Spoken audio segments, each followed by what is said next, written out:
The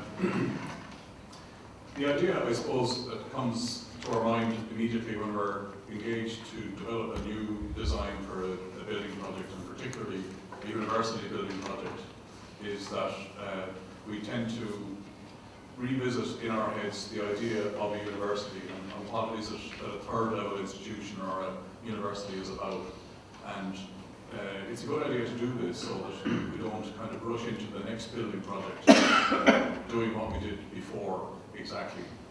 So it's worthwhile finding out what is our commissioning institution about and what are they doing and what are they doing today.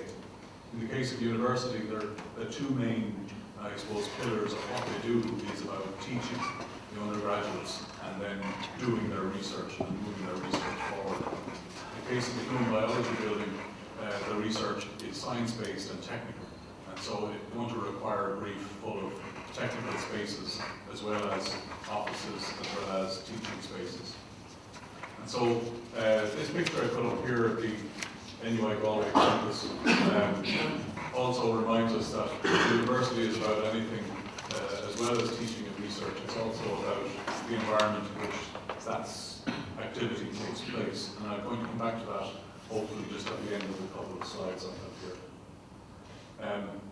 Of course, the reality is when you get into the grain of our universities in Ireland is you find that while there are landmark buildings and there are award-winning designs, an awful lot of teaching and research, and probably in this institution as well, takes place in repurposed buildings, temporary buildings, buildings that have been bought and are due to be redeveloped. And this is the case on the site here. It turned out that our user group, the medical faculty in the medical school, were not the occupants of the site themselves, but other sciences had begun to occupy the former part of the former IMI factory and IMI complex that had been bought by the university about 20 years earlier.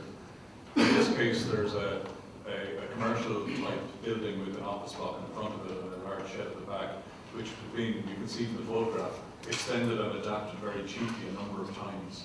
And so we were involved in the design of some of the laboratories that were fitted out in that in very low-tech fashion that have been working away for about 20 years. So one of the difficulties then about developing the kind of core sites or brownfield sites in the middle of the university is that they'll generally be occupied by something else already and they have to be decanted and moved out of the way. So that was probably the first challenge, was to remove very valuable research, funded research activity from a very poor building and find somewhere else for them to work. So this is constantly a challenge in these kinds of projects. I suppose the other thing then is, as part of the environment, you find that sites like this on the periphery of a campus or that have been acquired by a university will have probably been neglected from a landscaping point of view. So you have all kinds of existing finishes, buildings that are remnants from earlier buildings. In this case, there was some historic buildings on the site that were some outbuildings left behind, some self-seeding trees, and a hidden, the Newcastle River there behind those trees on the left of that picture, hidden features on the site that wouldn't always be obvious to even students walking past.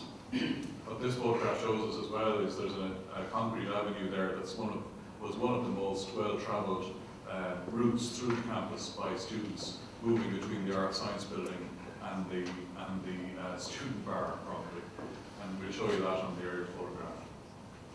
And then other existing buildings on the site would have things to be dealt with like asbestos panels, timber to be recycled, the masonry itself, and maybe, I'm sure Mark might refer back to this, some of the work that was done in our office with the GMIT would have been to do pre-demolition audits of these buildings and make arrangements for recycling and reuse of some of those elements of the building. In this case, we also had these untended trees that were growing on the site, most of which form a very pleasant backdrop to the existing buildings, but most of which were not that valuable and required to be taken down for safety reasons and also because they would be in the way of the development itself. So some hard enough decisions just to establish the site in the first place. Now, one of the things that happened when Mark sent me the template for today's slideshow was I got a blank slide like this with a template on it. And I struggled a bit to fit some of the images that you're seeing on the slide. And so Mark has forgiven me for turning off some of the graphics on the later slides that you might see. And I put this up here to remind myself of one of the other things that a design team, an architect-led design team will often do. And it's possibly the most significant moment in a project when you have the opportunity to determine exactly how sustainable the whole of the rest of everything else that you might do will be, where you sit down and look at the brief. We started on a new project recently where we thought, we would take the client's brief as it was issued at tender stage and work away in the background and table something for discussion. They said, well, that's fine, but that brief was only for funding purposes, so it wasn't a real brief. So you do have to be careful and challenge, is this what you really want, this list of stuff? What are you hoping to achieve? And try and understand what their teaching objectives are, what their overall numbers are, and what their research objectives and likely future funding will be. In this case, the building was designed with something like 60% room for expansion in the research area, and they had a very accurate idea of where their next 5 years worth of funding for new projects was coming from, for example. That meant that they already knew that their existing facilities were going to be overwhelmed if they were successful in developing their new research areas.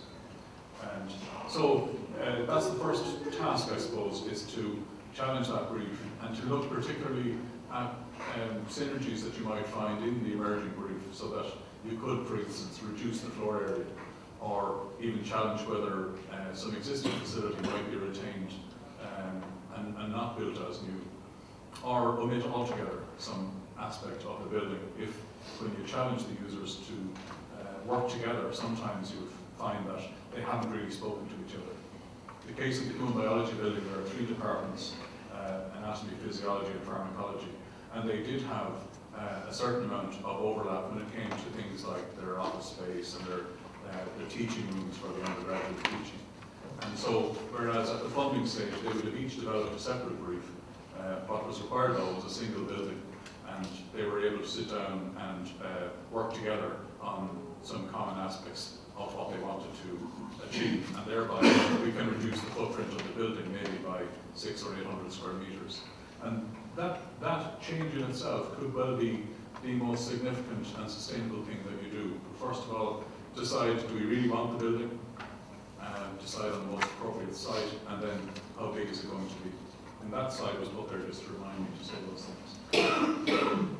In our case, we did an interesting thing with the user group, which was partly at their own suggestion, which worked very well because we've lots of experience in designing third-level buildings where you have multiple users or multiple departments involved, and we find that each department digs trenches for themselves and they snipe at the others and they try and defend their rooms and their spaces.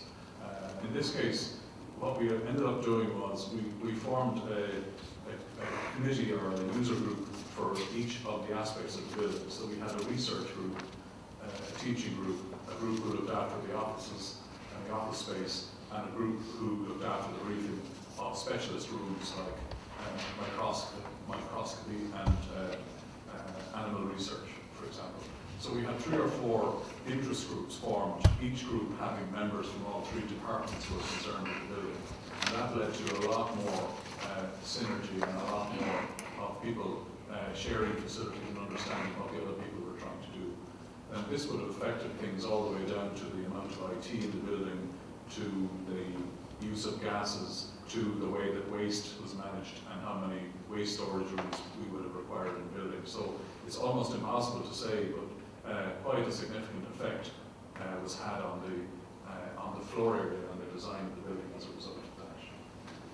So it's useful then to have some kind of a vision coming out of the briefing process and going away with the team and together with the engineers and looking at the site constraints and trying to pull together something that will also represent the university for a whole generation of students to come. And to get there, though, from the brief to this is the design task. The other thing that goes on in architects' heads looking at these kind of things will be the environment we work in. And in the case of all of us on this island, we're working in an almost entirely man-made landscape. I put up this slide to remind us of this because at first it's not obvious that almost the whole landscape of Ireland, maybe bar some cliffs in Donegal and the Cliffs of Moher and some coastal areas, is in one way or another looks the way it does because of the intervention of humans and farmers and builders. And we have done this, and you can see in the landscape around Galway, mountainscapes that have been denuded of trees, lake levels that have been created by drainage schemes, castles and ruins of monasteries from former upheavals at different times in history. And they all form a kind of a backdrop that we're so used to that we don't even see it anymore. And so we have, against this, a huge responsibility to develop and use those resources in that landscape in a sustainable fashion. So it's easier to see when you come into a more urban landscape that is obviously a man-made artifact. In the case of the university, the site is divided by the Quincentenary Bridge shown on the top right of the slide here, where while the campus did develop something like 260 acres of available land, the original 36 odd acres south of the bridge are stuffed with the most significant buildings in the campus. And a decision has been made in our master planning to intensively develop this southern site before moving on, as they have done since this building started being designed, with the development of the northern campus. So in our case, it made sense for us to look at maybe inserting the building and demolishing some existing buildings in order to have this medical school in the correct place on the campus. And so in the middle of all of that, we have the initial discussion, I suppose, about how big is this site. At first glance, it didn't look particularly big on the first slide, maybe, but you see this here during an enabling works contract that Coffey's undertook, where the site was cleared, with the exception of a few trees. The site was cleared and existing buildings partly recycled, and this is the debris that's left behind. Suddenly, by contrast to the earlier photographs where everything is enclosed by buildings, outbuildings and overgrown trees, you're beginning to see more of the light here, and that there is in fact a very significant site to be found. Part of this site selection process is informed by the, I suppose, development of the campus itself, where there is a slide of the university site hatched in grey prior to its expansion. So that was probably a situation only in the 1960s, the end of the 50s, say, that sort of site would have been in place. And you can see the words IMI written on the building on the top right there.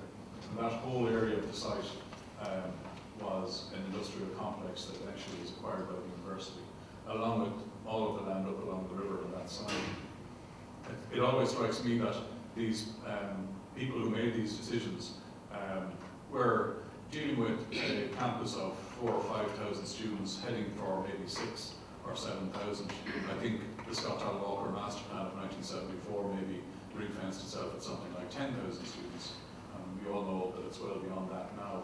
And this campus probably has experienced similar challenges in planning. But what strikes me about it is the foresight that those people had to buy a ridiculous number of acres of land and to set them aside.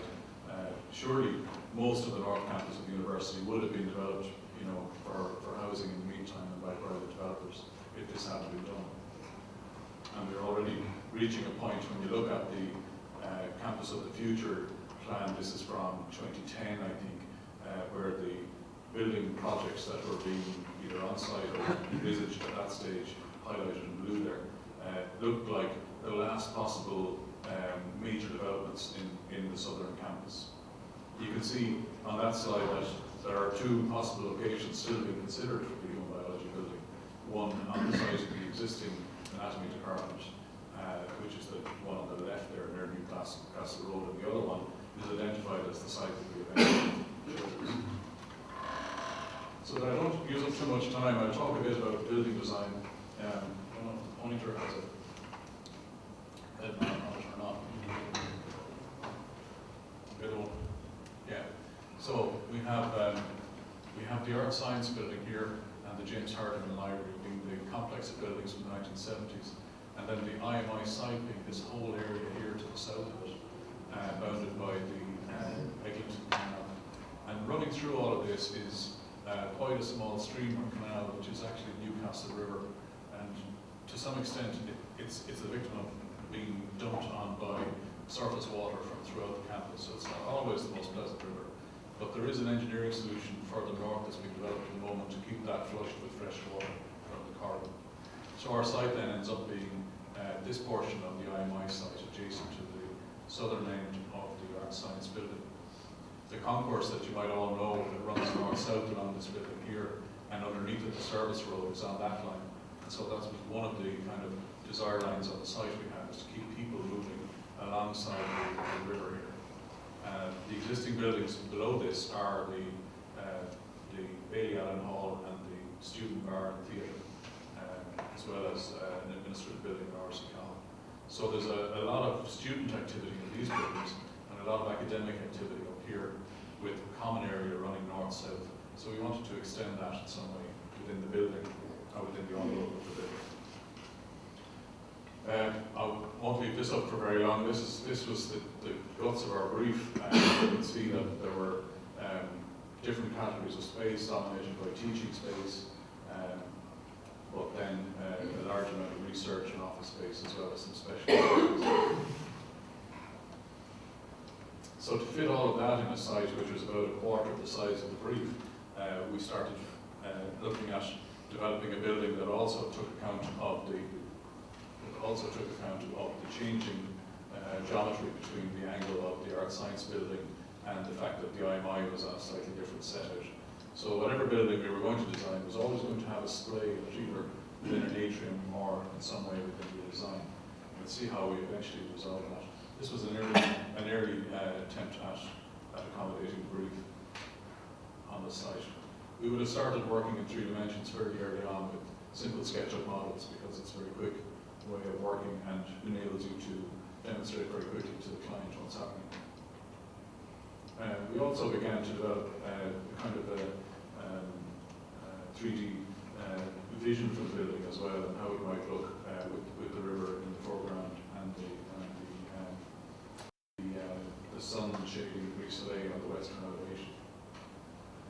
So this is what we developed into a plan that's a wedge shape with kind of 6 meter grid in both directions. Brian from the contractors will tell you how difficult it is to build with every single one of these changing shapes slightly as you move. Every single one of these modules is a slightly different shape to the rest. So a big challenge and probably something I won't do on that scale again because it's really, really difficult. But essentially what we've done is we've picked up on that north-south route inside the building, and we have created an atrium within the building with a very large teaching space in the front of it. On either side then there are administrative offices, generally speaking, and at the back of the building stacks of research and teaching laboratories. So the idea here is that we've recreated a plaza or urban space between the front of the building now on the south side and the bar and theatre building here. And in extending that public space in through the atrium and out again, we've made the building part of that whole establishment down here. Also then the ground floor of the building will be accessible to students who might be using a timetable theatre here and timetable seminar rooms that will not be the exclusive use of the people in the building. And so we have managed to create an undergraduate teaching laboratory space, undergraduate teaching spaces and some offices and support on the ground floor.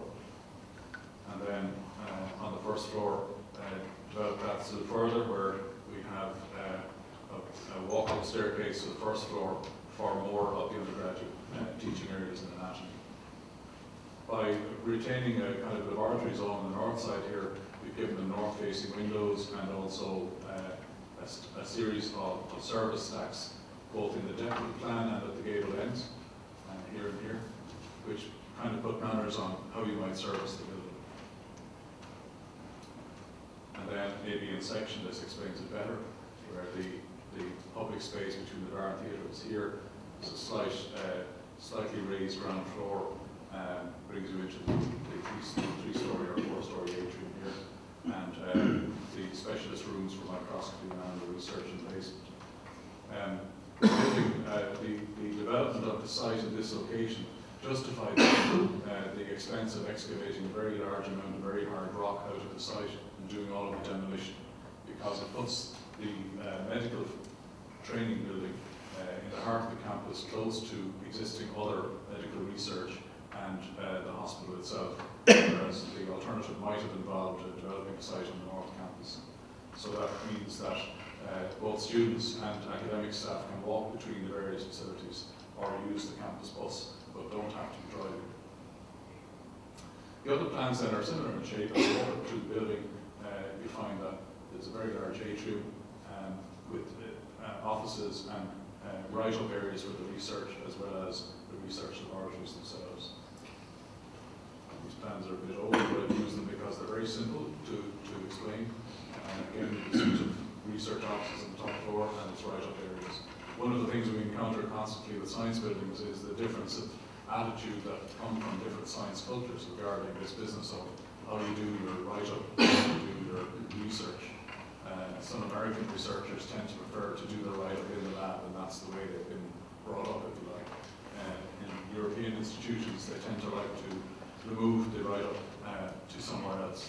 In this building, we have provided separate write-up spaces, both because that's the likely culture here, but also because there are phases in development of medical research that mean there might be several years of writing up and only a few months of laboratory.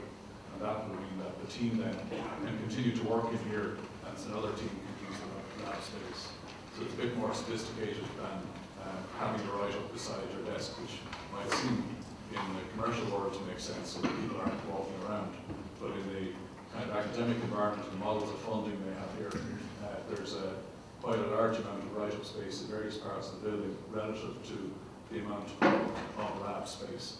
And we'll see how that works out over time. I'm nearly there, guys. We'll talk about the roof.